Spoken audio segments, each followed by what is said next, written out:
I was meditating once or twice a day. I noticed that I was no longer getting migraines. I noticed that I was better able to handle the tests that, I was doing. And I didn't know that I was incubating something. I had no idea other than a baby, but I didn't know that I was finding a personal practice that was ultimately very powerful. So of all the interviews, this one for the listeners is going to be the most jam-packed with how to change it up, right? Employing the mind and the brain and the thoughts, those things with the heart and tying it all together. And I want to remind the listeners of how we think upwards of 60,000 different thoughts per day, so that the power of knowing how to change the thoughts is incredibly powerful. And my guest, Amy Budden, here in Los Angeles, is going to tell us how you've been doing it for the past 20 plus years on a smaller scale into a big scale. Okay. Right. Amy, thank you so much. Oh, I'm so happy to be here. And also just to support your work with the SEED program and how you really understand and how you've quantified how our thoughts create our feelings, which create our biology and our neurobiology and our physiology. And I guess, do you want me to start with my personal story, how I came about? Well, I just want to tap into, before you jump into that, those things happen based on changing what we believe at our core. Exactly. And so a situation like the SEED program or your app and the work that they do with you reminds them, oh, wait a minute. Well, why not me? Yes. Or maybe it could work for me. Yes, I have the power to create my own subconscious program that becomes then conscious, and that once I'm thinking it, once I'm, with those 60,000 thoughts, if I become aware of the narrative of the story and I change my story, my mind and my body is going to find the right opportunity to match that vision, because our body does not know the difference between real and imagined. Right. And so if we are consciously creating, we are changing our state and we're changing our energetic field as well. So, which means changing the frequency that we're emitting. Yes. And do you think that these baby spirits are around and they're on a different frequency?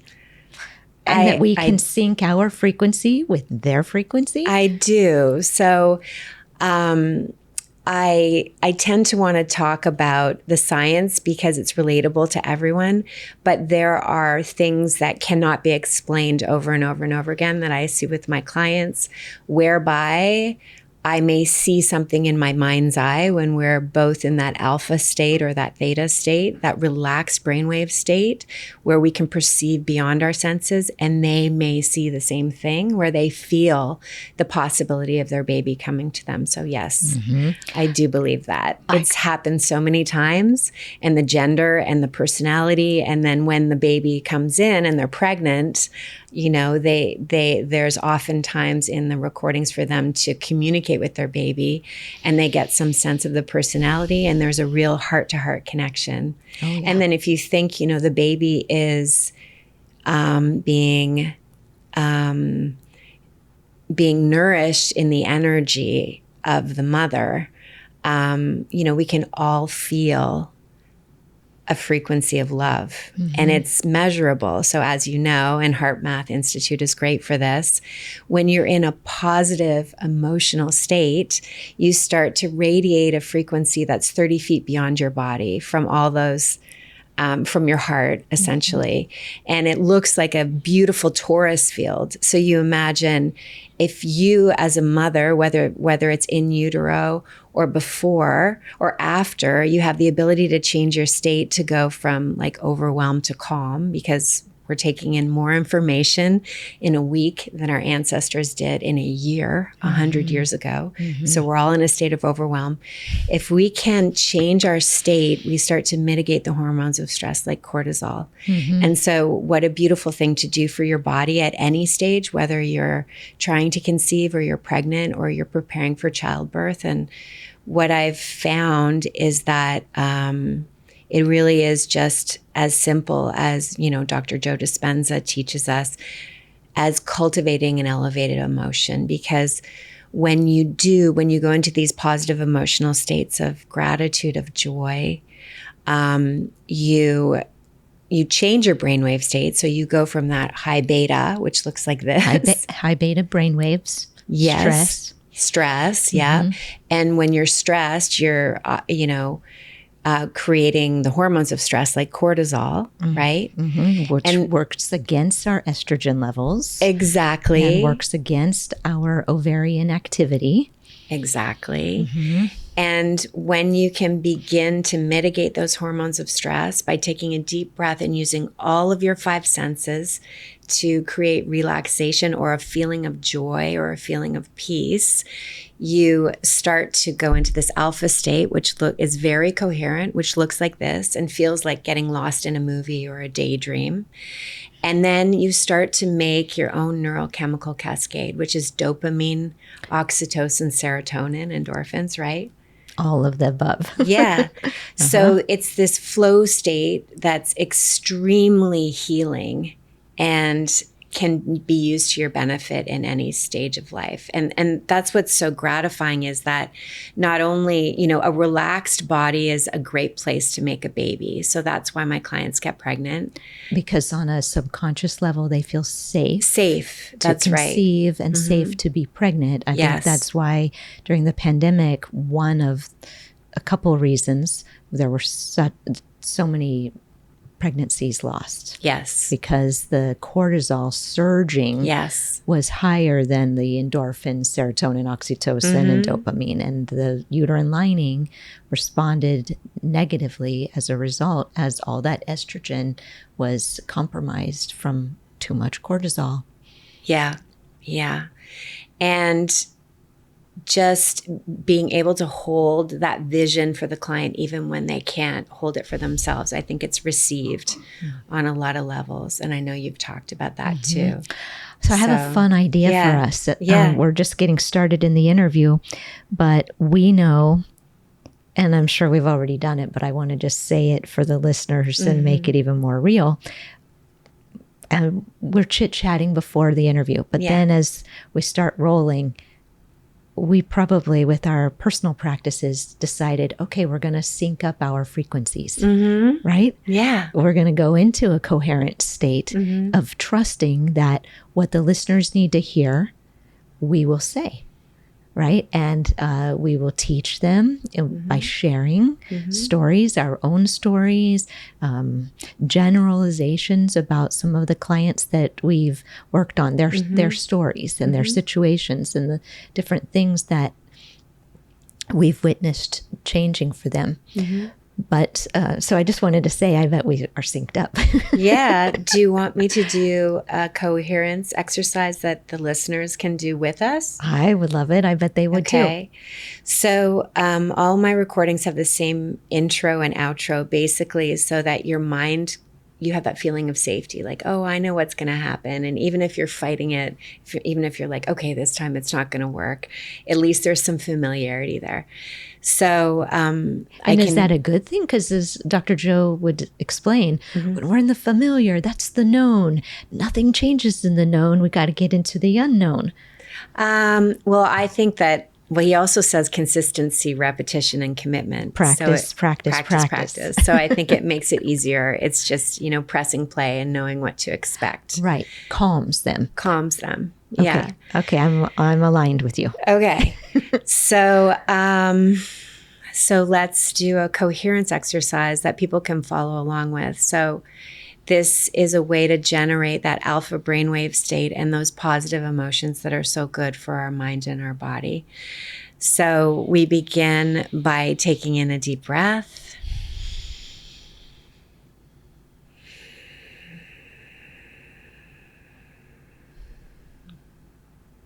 And just letting go of the thoughts of the day so that we can be open and available for those thoughts that are regenerative, that are uplifting.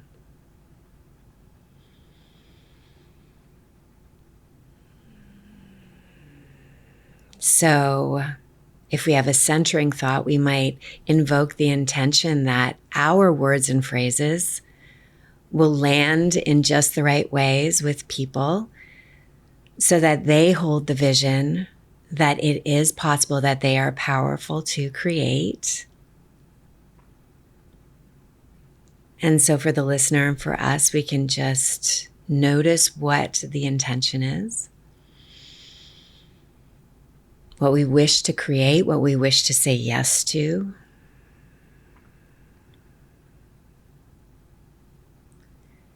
And so noticing the breath, expanding the breath now. Often we need to give permission to relax the body. So just noticing if we need to relax the shoulders or the jaw. Noticing any tension or tightness.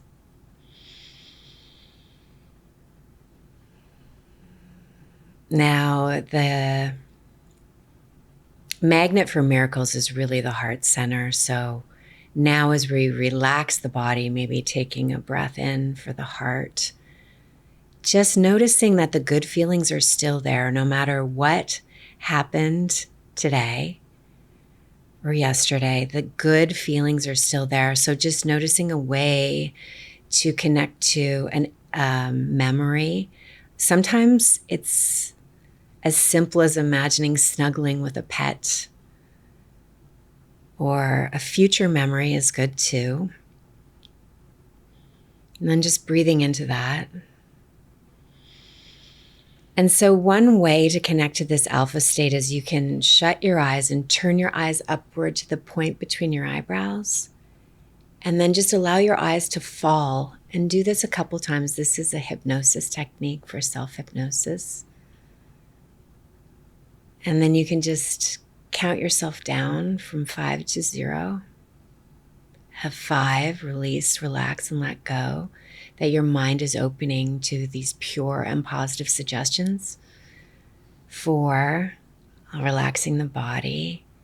3, opening the heart to that good feeling that already exists there, all the love that you are. 2, 1, and 0, deeply relaxed. Then you can just send a wave of comfort from head to toe. And here we are. Yeah, I'm feeling deeply relaxed and very excited. Yeah. Thank you for that. You're I welcome. hope the listeners are steeping in a sense of calm is my choice right now. Yeah, Right? exactly.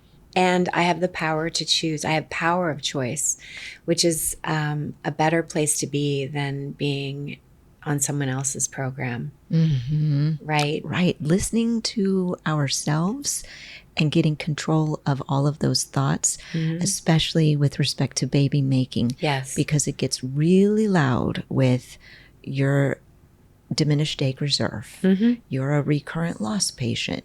You are infertile. The labels. Yeah. The labels. And that's really what we do in my office is unwind those labels. So what I've noticed, I've learned so much from my clients, but what I've noticed over time is to start with the centering thought, your baby is coming to you. Because I remember hearing about the study that you did where, 100% of the people got pregnant, right? That was my movie Inside Seed Fertility. Yeah. I hosted a workshop and we filmed it to make the movie Fertile Thoughts inside the masterclass. Okay. And there were 10 participants. Right. And by 6 months later from the filming date, all of them were pregnant, stayed pregnant. One of them even had twins that was in the audience. Yeah. None of them at that time of the filming knew that they were going to be next or that it would even work for them. But because they knew they were doing me a favor by being vulnerable, by being on the camera, by showing up for an educational afternoon. And we also, we rented a massage parlor to do the filming. And so all of them were fed, they were rubbed, they were filmed, they were laughing, I was entertaining, and I was just talking, like hitting it with like, these things will work for you. So all 10 of them were pregnant within 6 months. And it was like 2, 3, and the youngest one, who was 29 at the time, she was the last one to conceive. So that was ironic, but still within 6 months. Yeah, that's been my experience too with my clients. Once they mitigate the hormones of stress, so they were laughing, they were having fun, they were in community, all those things matter. They're nourished, right? And they're able to plant their own seeds. So I mean, I think it was 2 years ago, 47-year-old pregnant with her own eggs. I'm constantly surprised, even 10 plus years in. And that's been the experience. And so we start with your baby is coming to you. And once they let go of the how. I've seen it I've seen it over and over and over again. And there's a great story about a woman who she was very religious and very young. And she had been through so many cycles, and it was so punishing. It was so hard on her mental state. And when she came to me, sometimes you see clients like this, and this is a while ago when it was still kind of wooey. Woo-woo. Yeah. She had tried everything, and she was just like, okay, fine. And she came to me, and we did some sessions, and she went away, and we were holding, she had been told that she couldn't have children, categorically no, and she was in her 20s, and she was contemplating surrogacy. And we explored the idea of her just surrendering, just for a vacation with her husband, where this is going. And, she hadn't had any alcohol. She hadn't, she'd been so restrictive. And I think she had maybe a couple glasses of wine that she hadn't had in a decade. And anyway, I got a gender reveal invitation. Text. Yeah, about 6 months later. And so to your point, it's just about, sometimes it's about letting go and just believing that what will be, and the baby is coming. Yeah. She got pregnant naturally, by the way. Of course she did. I think we're living in this time where we could call it post-pandemic, but it was going on before there was any mentioning of COVID. This tightly held posturing on our health and our ability to control our life, and thinking that works, but it really doesn't allow a whole lot of energy to flow. It actually impedes the flow. Yes. Right? So when we recognize that we are holding too tightly or wanting it too much, then if we could hold on loosely, then we can surrender. But this idea to give up the knowledge of when or if or how. Absolutely. Or with the who, in my baby is case. coming. The baby is coming to you. If you want to be a mother, the baby is coming to you. And I've seen it over and over and over again, and in miraculous ways. And we could say, what I say is, the healthy baby intended for me or for us. Right. The one that's intended is the one that will make its way. Like when your you make it open. Yeah. My story of, I call them the Connerberry kids because that was told to me. I'm Kira Connors and I'm coming. And I was like, why are you going to be the name of an ex-boyfriend? It was so clear to me. And that voice, I know that's the field talking to me. Whether it was Kira through the field, it was the field nonetheless. And it was from doing something like what you led us through to get to that alpha relaxed brainwave state through meditation and practicing being in that quietude, being in that receptive space. I was just going to say, word. That is the state of receivership. That is the state of conception and then implantation and then holding the pregnancy through being receptive to the idea. And the same thing is true with calling in the partner. Right? Absolutely. Being receptive to the person that's intended for us. It's the same thing. So when I'm talking to my patients, I'll always ask them, how did you meet your partner? Presuming that they're happily together. And then they smile, and then they trust, and they remember, oh yeah, that seemed really hard too. But this is just a little more of a time crunch. So we need to really concentrate their energy and their practice at calling them in. And I find that it works that much better when we remind them that they've already done it once before where it was hard. Right. Right. And do you have a specific exercise that you do with your clients to call the baby in? I like to do during Reiki. acupuncture? I like to do Reiki, but it's mostly through talking. Yeah. That's my thing. I may do the same points every single treatment with acupuncture, but it's reminding them and holding the space and keeping it light and completely possible. Yeah, it's so possible.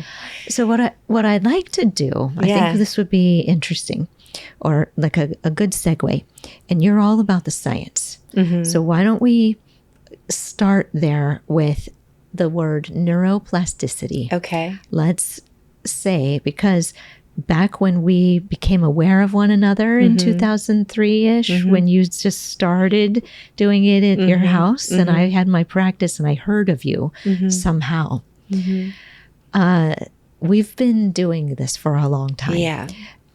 And there wasn't a word for it. There wasn't neuroplasticity, and there wasn't epigenetics. But now epigenetics is really widely accepted, right? Which I'll say briefly is about how we impact the next generation by the choices that we make in our foods with minerals, keeping inflammation down and keeping stress down. And it can immediately change. And the reverse is true. Stress, a diet that's lacking in good fats and minerals, sets up for a whole other unfolding. So when we learn how to shift, then it affects the next generation. And then the word neuroplasticity came online. Right. Which is, my understanding is changing the thoughts, changing the brain, changing the neural pathways from the way we've been thinking to a new way. Right. How do you explain it? Yeah, changing the neurobiology. So consistency, repetition, and commitment. So when you are training yourself to go to a default of, it's not just positive thinking, but it can be the default of allowing yourself to feel a positive emotion in a difficult time. And you can train yourself to do this by going into heart coherence.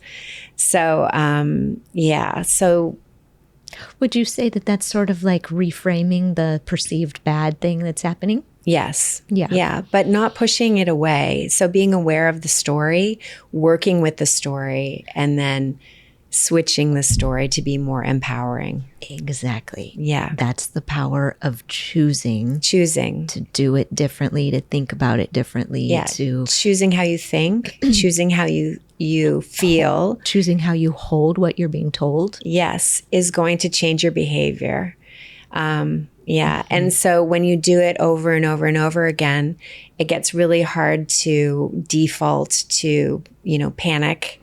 You have a broader perspective, because we know that when we go into anxious states, our focus is about this big. And so we can teach people to go to a broader perspective. So that centering thought, oh, my baby is coming to me. I can release the how and when, but my baby is coming to me, and I can trust that centering thought.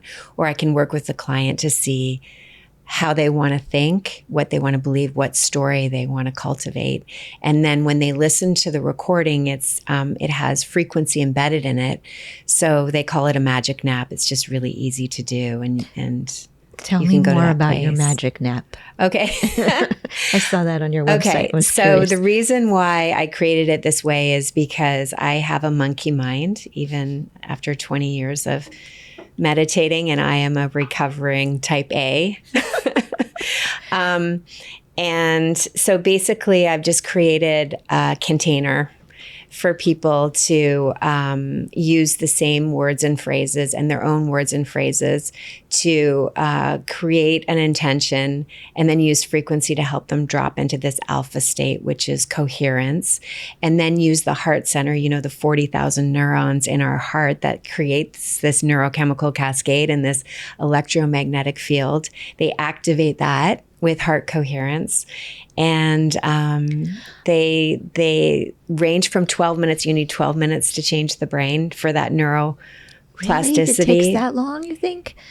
I wonder I think you can do micro intentions during the day. Absolutely.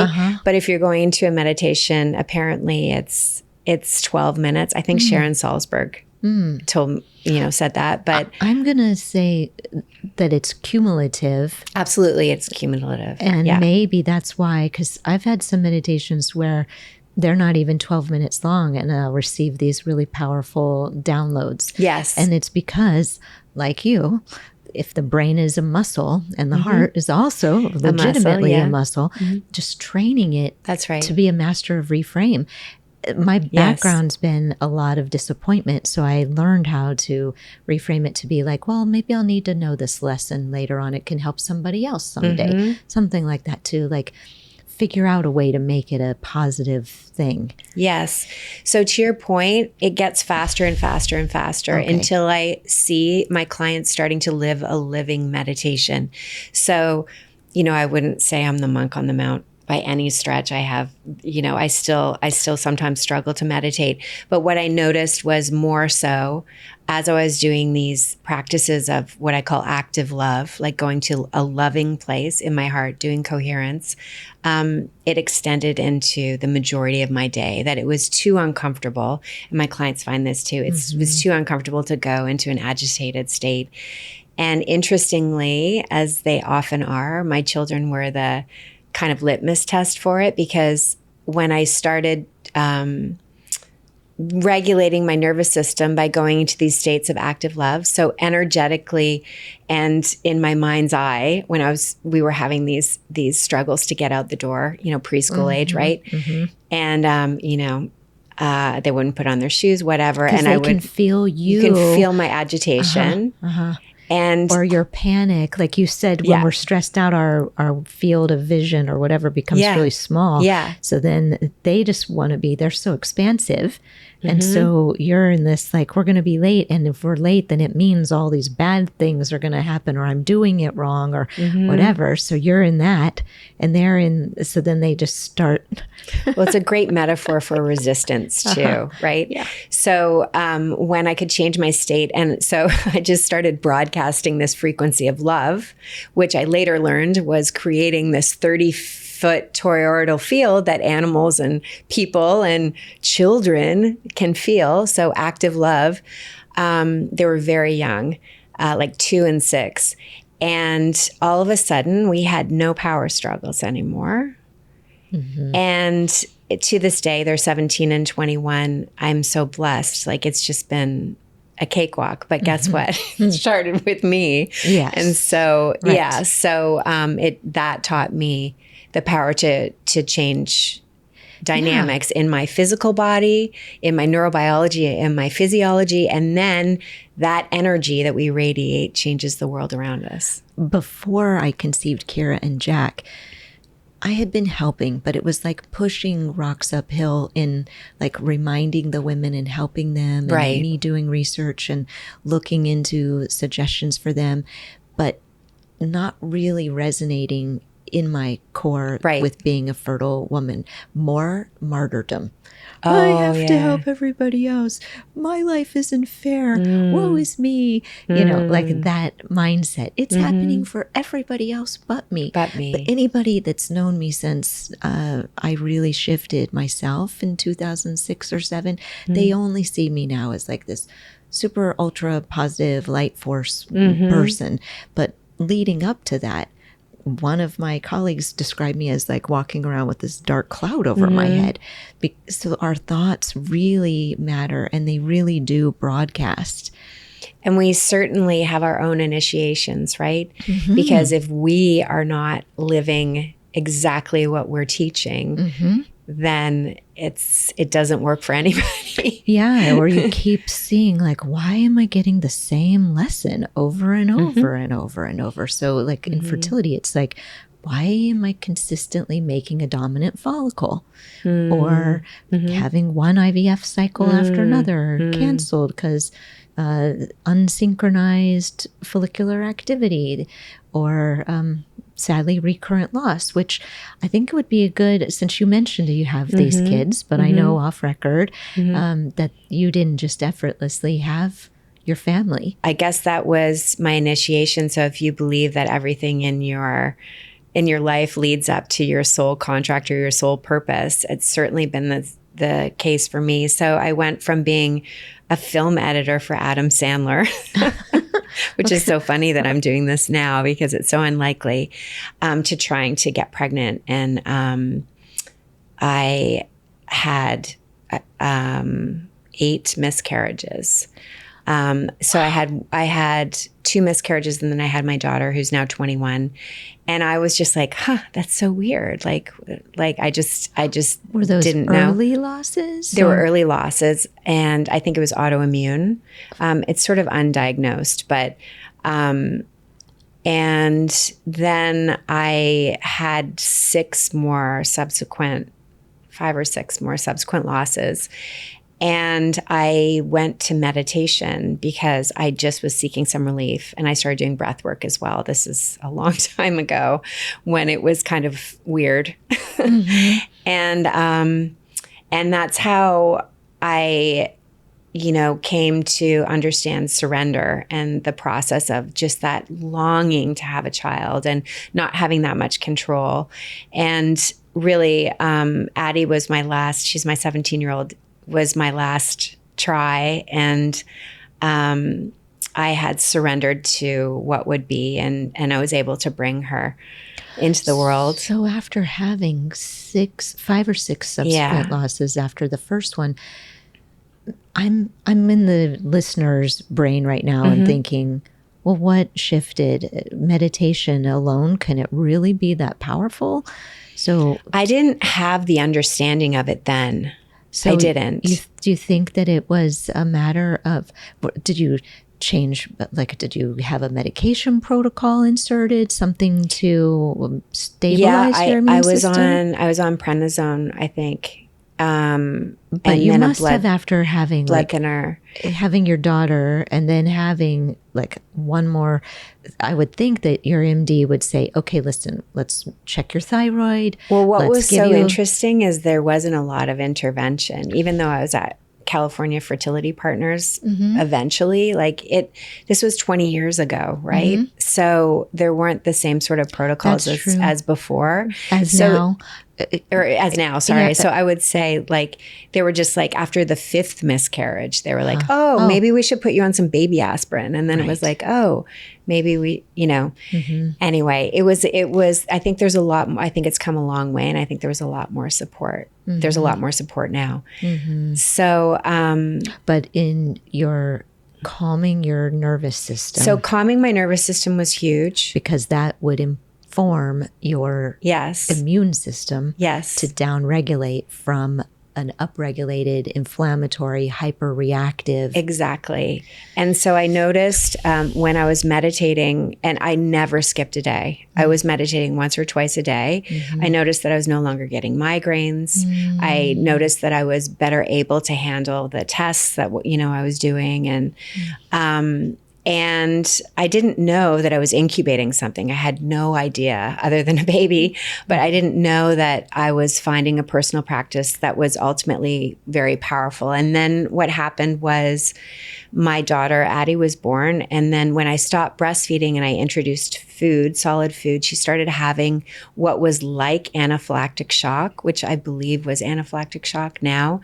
And her lungs would fill with fluid in the middle of the night. She was really, really sick. Really reactive to something. Yeah, she was under the age of 2. So I did everything like elimination diets. And because it had given me relief, I started doing visualization with her. So she was under the age of 2, as I said. And I would hold her in my lap, and I could feel my energy, like my heart, sort of syncing with hers, which now I believe is coherence. I found that later. And I knew that if I was relaxed, she needed less medication, and she was on so much steroid. So her little body would shake and her lungs would fill with fluid. And we had something that happened while we were doing a visualization, and she said that her fairy friend was in the room and that had given her a paintbrush to paint her lungs clean. Oh my gosh. And so me chills here. She painted her lungs clean, and then things changed. And I didn't know it at that moment, but I would remember I would put her to bed, and then I would sit in the living room and I would wait for this really distinct noise. It was a gurgle or a cough. And I would know I would have to, if that would happen, I would have to go in, run in, hold her, like put her on the medication because her lungs were filling with fluid. And so the first night I was waiting for the gurgle, I was waiting for the cough, I was wondering what was going on. And progressively, it just became less and less and less. So I became obsessed with what had happened, because actually within a year, she was off all medication except for allergy shots and Zyrtec. But that was remarkable. I also changed her diet to eliminate inflammatory foods. So to your point about power foods. And I went to her doctors, and they basically thought I was crazy. And I was, saying like, I don't know what happened. I didn't fully mention the meditation. Right, because they can't really It was just the that. food was crazy. They thought it was crazy. And I just kept it to myself, and I doubled down on my meditation. I kept doing the visualizations with her. So you're teaching her. I was, and it was so great, because one time at the allergist's office, the immunologist's office, a woman came up to her and she said, "You are so cute." And Addie was 2 or 2.5, maybe 3. And she puts her hands on her hips and she goes, "Thank you, but I am not cute. I am beautiful. I'm smart. I'm brave. I'm kind, and I'm healthy." And she was completely doing the hypnosis. So the next download for me was to go to hypnotherapy school to find out how I could have some sort of container for all these things that I was learning about the power of the mind to heal the body. I love it so much. I'm thinking for the listeners, in case they didn't pick up on this possible tool they can use, painting my uterine lining healthy and receptive, painting my ovaries with abundant eggs that are genetically normal, or with enough genetically normal eggs. Yes. And also sometimes even the wording, the precise wording, in my experience, it can just be the feeling and the sense of like warmth in the uterus, love, sending love to that part of your body, imagining like a cozy lining. Whatever takes the pressure off. You don't have to visualize it just so, or say it just so. Just be in the feeling of that receptive state and that healthy state and that state of enoughness. Enoughness, Having been told so many times by so many doctors that I didn't have enough eggs. I remember wearing like a little crystal that when I saw it in the mirror, it was my way of reminding myself, I only need one. There's got to be at least one. So something like that, that's out of a scarcity mindset and into a belief that there's enough. Absolutely. And that's what we do in my office, is they get to create that centering thought so that they have a tool to empower themselves every time they go to the clinic, and to relax their nervous system, to be in that relaxed state of focus, concentration, that they can relax their body and trust that it's happening. Yeah. So let's talk about the work that you do, because I know you create recordings for the clients. And how does that work? Do they meet with you in person? Do they do it virtually? I like to do it in person because I use frequency that moves through their body in the chair. Can you elaborate? Frequency? Yes. So I created a chair that uses frequency to help relax the body. So I stream an alpha I stream an alpha frequency through the body. And then also I use a proprietary medical device from Switzerland that helps you entrain to an alpha state. So you wear it around your neck like a little pager. Okay. And then can they feel the frequency? Or it doesn't buzz or anything, but I'll notice like they might be blinking a little slower or they'll just relax. Okay. And then there's an alpha frequency in the recording. So we just sort of sit like you and I are, and I ask them why they've come to see me and what they're hoping to accomplish, and then I ask them how they want to think, what they want to believe, and how they want to feel and what they want to create.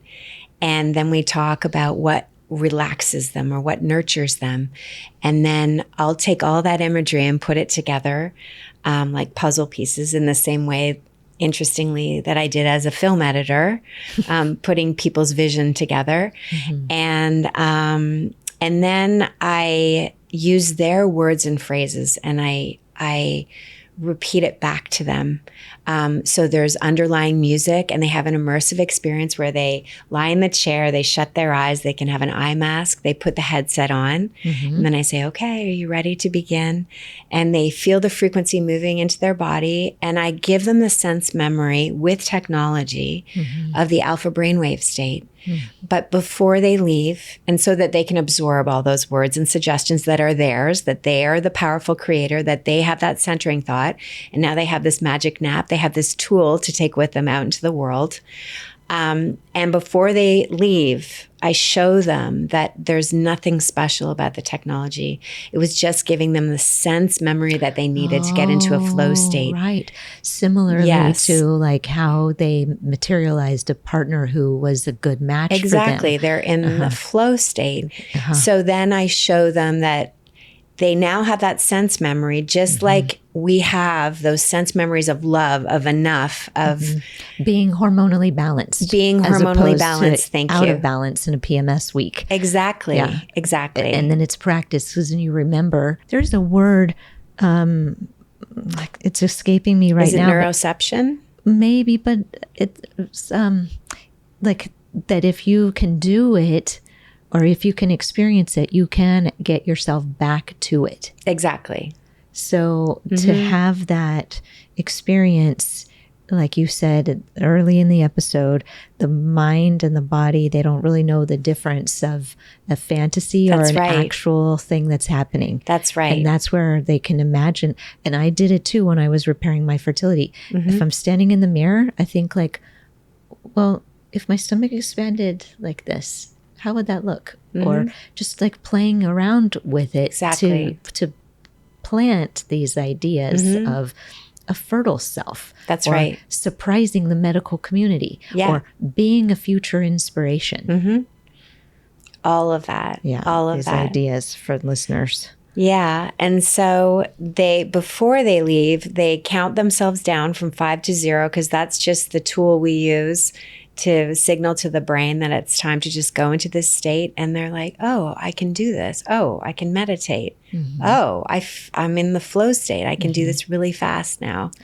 And then they go off and they have the alpha frequency in their ear as well. But I think through a recording that you give them. Yes. And I'm fascinated by the idea of neuroception, that in the quality of the voice, just like mothers with babies, you know, when you're cooing to your baby, that there's a care and compassion and a concern there. And there's something that is so soothing to the nervous system.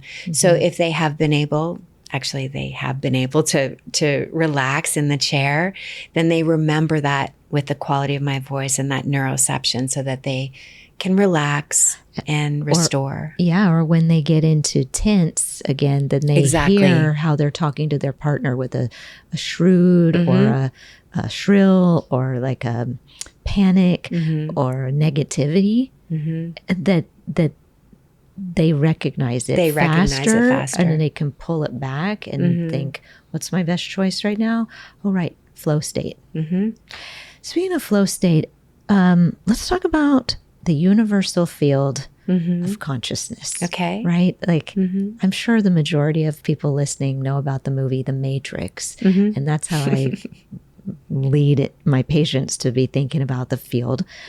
But I really think it's true that we are in a matrix, field of consciousness where we're vibrating, and but that we can throw something out there that we think we would want, or that we can align with, that it's out there. The field, the universal field, is also described as a field of potentialities, right?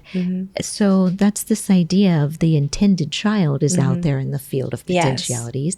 How do you use that concept with, I know you talk about conscious conception. So let's talk about it. So it is like flow state, but I do think that it's invisible but structured, and that there's some kind of... Yeah, you're picking up on what I'm thinking about, the structure of it. Yeah, figure out the best way to describe it. So basically, we've all dropped into the zone, right? At some point. At some point.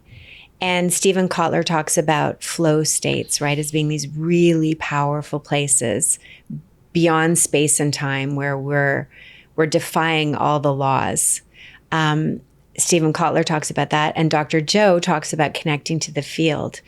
And I have come to believe, and I know there's some science to confirm this as well, that when we go into these frequencies of love that are so abundant, that we create this torus field that I spoke about.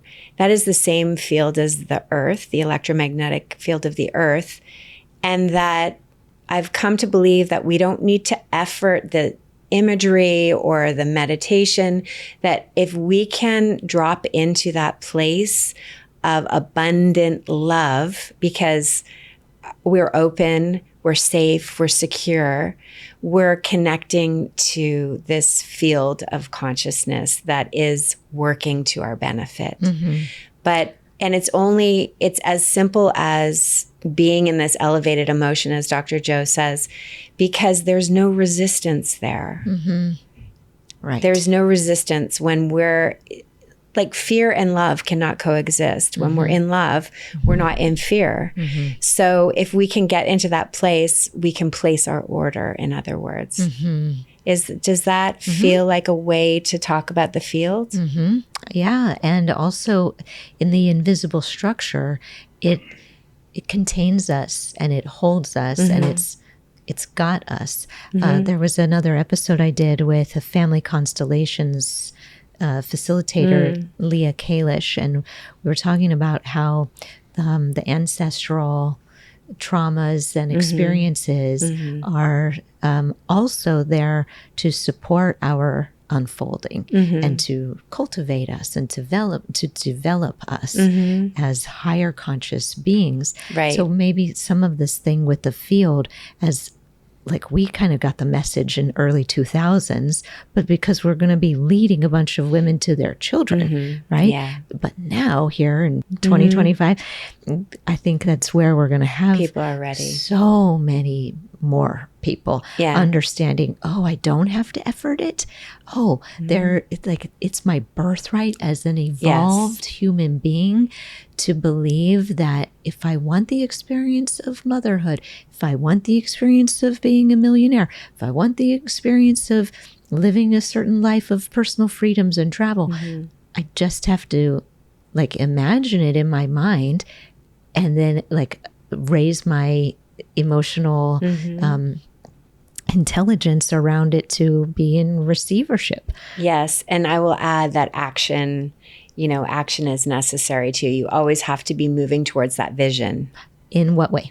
So, for example, with your program, people are taking action to do the program, to connect with community, to change their diet, to focus on what they're thinking, to notice how they're feeling, and to go to acupuncture or whatever it is, they're moving towards that goal. So I think that action is really important. Yeah. But action with ease. That's action with ease. Action without effort. Yes. Yeah, it's sort of like I tell the women, just go into the app, because the website functions as an app. Okay. And spend 5 minutes, because you're going to scroll anyway. Exactly. Put your eyes on what I say is the quote for the day, this vision of, well, today you're pulling weeds from your garden. Exactly. Or today you're warming your incubator. Or whatever. Exactly. Perfect. Just send it there. Let's talk about your app. Sure. Thank you. Okay. Connect the mind. Yes. What's in there? Okay. So I have 29 different themes or pillars. So I have a fertility one, and I have learned so much from my clients who have taught me what they need to hear to go into, tests, or what they need to you mean hear. You're talking about they're going for some health tests, not necessarily fertility, but maybe cancer? Well, yes, that has its own section too. It's a pillar. So, it's one of the 29 pillars. Yes. Okay. I'm just visualizing Yeah. it. So cancer, calm, love. Insomnia, probably. Oh, sleep. Yes. Working with emotions, working with difficult emotions. Difficult emotions are not something to bypass, but something that are giving us important information. So I have one, working with emotions. Love it. I have motherhood, pregnancy, birth. Actually, we have great stories about hypno-inductions where now I'm working with the doctors. They're actually playing my recordings because they believe it. Yeah. All right. Yeah. That's fantastic. Yeah. So basically, life keeps coming at us and we need tools to get through our whatever transitions or whatever life quakes. And so it's meant to be easy and effortless. It's meant to be a tool to use the frequency and technology so that it's really a restful time for you, not something to put on your to-do list. But whatever your life quake is, whether it's, IVF, preparing for IVF, or preparing for an egg retrieval, to get your mind on your medical team as well. So, and it's infused with frequency, and you can choose by searching by keywords, or you can go into the different themes and see what recordings you want.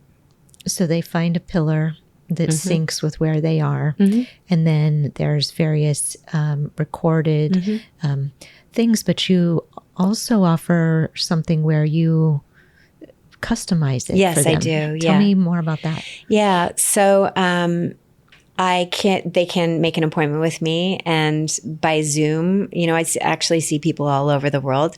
I prefer for people to come in person because there's an exchange that we have. And I think that in person you feel more cared for, and they can feel the frequency in the chair, and it's more of an immersive experience. But For sure. They can contact me and have a custom recording, or I can do it on Zoom. And then also I'm working on doing recordings for institutions so that they have custom recordings to work with. Such as? So for example, I can't talk about it quite yet because it's not complete. But so for example, if you were in an oncology program, or you were an oncologist and you wanted a tool for your patients to relax during certain treatments, that might be available to you. Or for fertility, that might be available to you. Yes. For them. Amazing. Yeah. So that more people can have access to things to help them feel better during difficult times. Yeah. And they have their own tool, and they keep calling the power back to them so that they have the ability to create, and they believe in that ability to either change their physiology, change their body, heal their body, or create be consciously creating the life that they want. Yeah. Well, I know you've worked with thousands and thousands of people around the world, here in LA, my patients, celebrity patients. You were saying you're working with some royalty. Yes, that was a surreal time about 6 years ago when I first had royalty, and they booked under a pseudonym, and I was working out of my garage. Maybe it was longer than that, maybe 7 years ago, and all of a sudden the street was completely blocked off. My neighbors were like, "What's going on?" And the person came into my office and I was like, "Oh, I guess I'm doing something that people want now." Okay. Yeah. It was great confirmation. It was like, "Oh, okay. All right." Because I just tend to just be very quiet and just focus on Me too. Same. the person in front of me. Yeah, exactly. And being in it with them. And then we know that it works, but they talk amongst themselves and they share what's working. And so then it's validation. Yeah. Yeah. Well, speaking of sharing, I always like to ask the guest, like, what you would like to share with the listeners as like a parting thought for anybody who still feels skeptical of, I don't know if I could do it. Maybe speak to that listener. I don't know if I could calm my mind. It's so busy. I can't sit still. Well, to start small. So just noticing what your thoughts are and how you're breathing. And that if you can watch silly cat videos, as you said, on YouTube, you can take 5 minutes to choose a recording, and they can choose a recording from my website, Connect the Mind, my app, or there's streaming free on Spotify. There are a couple, Practicing Peace and Coherence, and that's 12 minutes. Coherence is very short. It's 12 minutes. Yeah. Also, like they could be cleaning out their closet or put it on in the car when you're driving. You don't have to sit in a lotus position. No, you don't. You don't have to be a yogi. You can be walking on the beach. You can be doing anything. And also to give them the awareness that a shower and driving, those are meditative times. That's right? A great, you're going into alpha states in the, shower is a great thing. Because it's as simple as recalling a positive memory. It's that simple. So, or like the shower and driving, those are so practiced behaviors, right? Well, and brushing teeth, that's another time. It's another time because you just know your sequence in the shower, your drive to work, and you're just primed to hear something new and without any effort, allowing it to go in. And then before you know it, you'll slip out and say something and you'll catch yourself redirecting or reframing. Yes. And then that's when you want to give yourself a little pat. Exactly. To start the practice of reframing when it's really easy, like you're brushing your teeth, and making it that easy for you so that you start to enjoy going into those meditative states in an easy way, like a magic nap. Yeah. And also, take a look at some of the testimonials on the Seed program, but also on my Instagram, because each week, so I've been doing this for a very long time. As you said, I've seen thousands of people. Each week, I'm surprised in the best possible way by the miraculous results that people are creating in their own lives. So miracle babies, remissions, conjuring their partner, their life partner. Being advanced maternal age and conceiving with their own eggs. Yeah, 47 with her own eggs. I got a call from the fertility doctor. I've gotten a few calls from doctors that are saying, like, what are you doing? A cardiologist, a brain surgeon, one of my clients. In particular, because the heart is that source of electrical output. Yes. So and we're starting to learn more about how powerful it is. And one of my clients, I got a call from a brain surgeon because one of my clients recovered in 2 days, was supposed to be in the hospital for 2 weeks and was released after 3 days. Wow. So how about work with? She worked it though. She worked it. She really did the recordings religiously for months. Yeah. Before. Sorry. I'm sorry. No, I'm just thinking there's been a lot of strokes in the past few years. Are you helping them? Yes, I have. It's true. So I have about 5 clients who I'm working with right now. I'd never had any stroke clients. I have 5, mostly men. And they are really using this in amazing ways. I look forward to a future time when I can have them speak about it a little bit, because as their brain is rewiring, one of my clients, he's calling himself his name and then 2.0. And he's really using it as a source of power because, it's with brain injuries, it's not a flight to freedom. It's, a little up, a little down, a little up, a little down, and it's not that consistent. And so it's been a really tremendous tool for him to feel that consistency and to be able to go to a place of self-assurance and knowing that he is creating a better brain, a better body. And because of this experience, everything is ratcheted into focus. It's so beautiful to witness. He really, really, really has perspective on what's important, and he's relentlessly making those choices now, both for his own health and also for his mental health. But there's a real sense of appreciation for community. So, yeah. Well, that's the field. That's the way that humans are hopefully going to become less polarized and more unified through an awareness of, oh, I'm an energetic being. I better mind my energy. Anyway. Yeah. Wow. Amy, thank you so much for coming on and sharing your experiences. Before we part, please tell us the website and how they find your app. Yes. So it's connectthemind.com, and it will be on the Apple Store. It's called Connect the Mind, and Google Play as well. And you have something coming out, something new.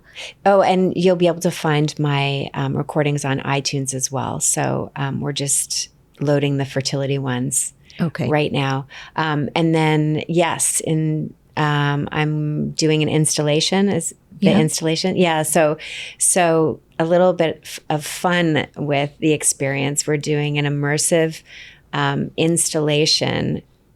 Tina Fry is doing an immersive installation at Art Basel and Design Miami. And it's a womb-like meditation orb where we use frequency to change your state. So the power emotions of love and peace. So how many people will you be able to bring into that? I think thousands, but we shall see. We shall see. Wow. Well, so and then we're thinking of taking it to Lisbon as well. To 3 different museums there. Amazing. So, and then hoping to drop it off at a hospital so that people have a little pod to go into to change their state, to mitigate those hormones of stress when they're either waiting in a waiting room or waiting for treatment. Wow. So you are so advanced, or, like you are really getting downloads on things that are advanced that can help on the greater scale instead of just one at a time. To your point, it's a group effort. So, or really, we find each other, the innovators. We find each other, and it's great to be collaborating with people who understand it's not so unusual now. When I was MacGyvering my chair together in the garage, people were questioning my sanity. Yeah. Right. But now we're innovators. Sure. Danica. I can't tell you how many times people raised their eyebrows when I said I'm making an online program for fertility. Right. Because they also didn't believe that acupuncture would change fertility. Right. And so, it's just a matter of them getting themselves there psychologically, getting their head around it, because science is great, it's amazing, but it's not everything. There is encoded within us is our future dream and our ability to heal ourselves, I think. Yes, and our body has the wisdom to do so and is always moving towards that end. And I was just thinking, one of my clients asked me to make an acupuncture fertility recording So, for them to listen to when they're getting acupuncture? Yeah. And I know we're wrapping up, but I just want to tell you this one story. So, so they use, so each time that the needle goes in, they imagine what it's doing, how it's moving the chi, and they had great results. But about 15 years ago, I really started to understand the power of acupuncture, and a client of mine who had been a sharpshooter and was a bodyguard had really terrible back pain, and he wanted to use hypnosis for pain relief. And I was working with a lot of pain relief at the time through hypnosis. And so I thought, oh, let's see what happens when we bring my friend in, who's an acupuncturist, and we do the recording while he's on the table, so that he's using his mind with the acupuncture to generate the results that he wants. And I was just playing with it as an experiment, and he was open to it. And he walked into my office. He was actually almost unable to walk into my office, and his pain level, he said, was excruciating. And he got on the bed, and he had the headphones on, and we did a recording to help him relieve his discomfort. While she's simultaneously doing the needles. And I was having him imagine energetically what was happening each time the needle went in. Anyway, gosh, I wonder if I still have the screenshot. I would love to send it to you. So we didn't really know what was going to happen, but it felt really good, and he felt really good, and he was able to walk out, and he said, I feel really good. I have very little pain. And anyway, he sent me a screenshot, and he took a 22-mile bike ride. And I was like, my gosh. Okay, I love that you're feeling so good, but you just left the office. And I'm not in touch with him anymore, but up to a year later, he really had very little discomfort in his back. So it was really effective. So just planting that hypnotic suggestion that to use the power of your mind when you're doing the acupuncture. Yeah, setting the intention. Yeah. When I'm needling the women, they'll ask me, can you tell me what each one is going to do? And I'll say, for sure, I can tell you what my intention is with each insertion, because it will make it work that much better and that much faster. And, I'm always up for the chit-chatting because it's purposeful and intentional. Yeah. And also you are, you are an expert. You're a master in your field, and they know that. So everything that you say is important. Everything that they receive from you is important, especially what you're saying to them. Yeah. And it really is, as you know, working with clients, especially if you get them out of their Zoom and get them in, it's a special exchange. Yeah, it really is. It really is. And it's so powerful that you're, giving them the positive suggestions, because there's so many times that they've been labeled as old, or having old eggs, broken, or tilted this. Or that they believe that they're broken as a result, or somehow disappointing their family or their partner. So to help them to know, no, you're just having your process. Exactly. In your time, in your way, and your baby's coming to you. Yes. And so it is. And so it is. All right, my friend. Well, I've enjoyed this immensely. I'm so glad we finally got to meet. It only took us 20 years. Yeah. All right. Well, thank you again. It's a pleasure. Thank you for having me.